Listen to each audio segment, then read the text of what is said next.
企個窗成日都開閂唔順，窗鉸又好似鬆鬆地，究竟係邊度出咗問題呢？點知有冇危險？又可以點樣急救呢？揾鋁窗維修達人 Tasco 教你點做，提醒你要小心3個容易整壞隻窗嘅壞習慣。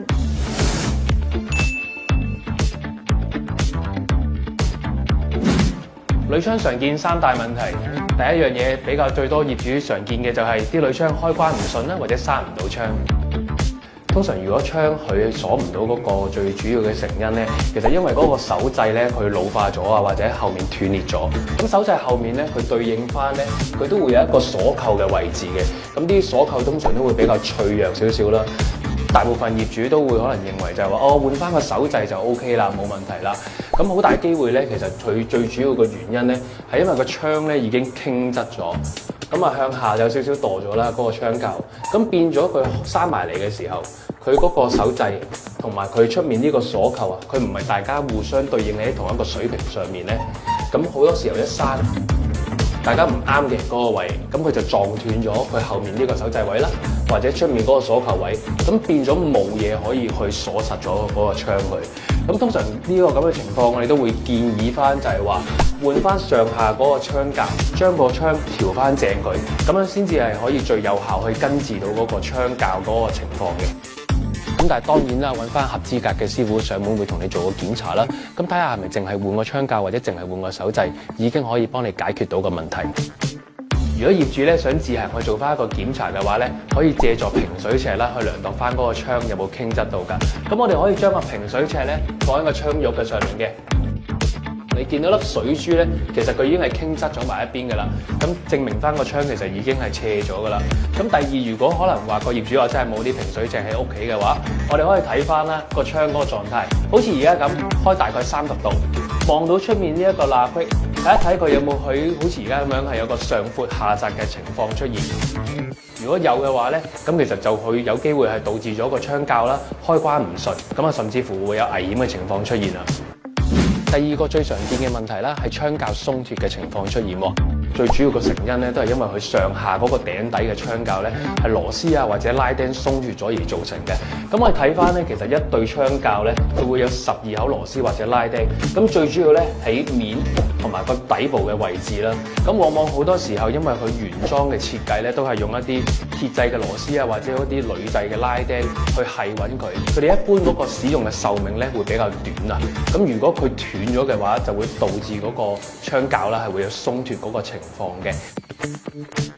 可以教翻大家點樣去做一個簡單嘅檢查啦。我哋首先嚟講，可以睇一睇翻個面啦，就會見到有3口嗰個拉釘，而家係喺呢一個位置度嘅。咁但係個底部可以點樣去自己去做一個檢查呢？咁我哋可以拎住塊鏡呢，就拎喺個窗褥嘅底部，睇下有冇齊晒3口嘅螺絲或者拉釘喺度嘅。咁但係當然啦，如果檢查嘅時候啦，就可能大家自己要小心啲，唔好跌咗塊鏡落街啦。咁一定要留意一樣嘢，如果佢本身窗框咧閂埋隻窗嘅情況底下咧，佢係有一條好大嘅空隙喺呢一度嘅話咧，咁啊切記啦，就唔好去開窗去做一個檢查啦，因為有機會佢嗰個窗鉸咧已經係鬆脱嘅一個好危險嘅情況。如果住戶咧發現自己個單位入邊嘅窗鉸情況咧有即時鬆脱嗰個危機嘅話咧，可以有以下嘅措施嘅。咁我哋即刻咧可以喺屋企咧揾一啲物資啦，攞啲尼龍繩啦，或者係啲索帶。咁如果都冇嘅話咧，可能借咗一啲鞋帶啦，咁樣去做一個繫穩嘅方法啦。咁切記就唔好綁手掣呢一個位置，我哋將個繩索啦去綁喺拉手同埋呢個窗花之間嘅位置，拉手呢一個位。咁啊打多少少幾個圈啦，然之後就係綁埋窗花呢啲位置，咁樣去繫穩佢。咁啊，因為手掣咧，其實一般嚟講會比較脆弱嘅，咁我哋都建議係綁翻喺拉手呢一啲位置去做啦。咁當然啦，呢個只不過係一個簡單嘅急救方法啦。最好嘅方法當然係揾翻合資格嘅驗窗師傅，即刻上嚟去做一個檢查，同埋去做翻一個維修啦。咁啊，根據我哋多年嘅上門驗窗經驗咧，咁我哋發現好多住戶咧都經常會犯到有3個最主要嘅壞習慣。咁第一個咧係大力去開窗啦。咁好多住戶咧都會係好用力咁樣一下子就開一隻窗啦。咁其實好多時候我哋唔知個窗嘅健康狀況係咪仲係良好啦。如果佢窗鉸係鬆脱咗嘅話，你咁樣一推開隻窗，其實佢會有機會係下墮嘅。咁第二啦，我哋唔好咧去增加嗰個窗嘅一個負荷啊，就因為香港地方淺窄啦，咁佢會晾衫咧就會掛住咗喺個窗門上面嘅，喺呢一啲位置，咁其實咁樣係會加重咗嗰個窗嘅負荷咯。抹窗嘅時候就切記啦，唔好撳住嗰個窗肉，好多時候就係會有啲工人姐姐啊撳住個窗去抹出邊嘅玻璃，咁其實都係會令到嗰個窗加重咗個負荷嘅。咁第三樣嘢咧，就係好多住戶咧就會噴一啲潤滑劑啦。咁其實我哋可以噴嘅，咁但係適量咯，就唔好話太過多啦。我哋一般咧建議翻住戶咧用翻啲100% 純潤滑油嘅成分去噴落嗰個窗鉸嗰度嘅。如果你可能用得太多或者唔純正嘅話咧，反而會令到嗰個窗鉸咧係會有腐蝕嗰個情況出現嘅。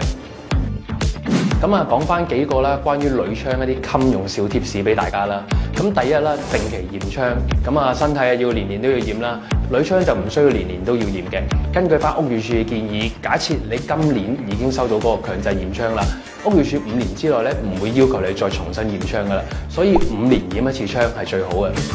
第二啦，定期做翻一啲清潔保養，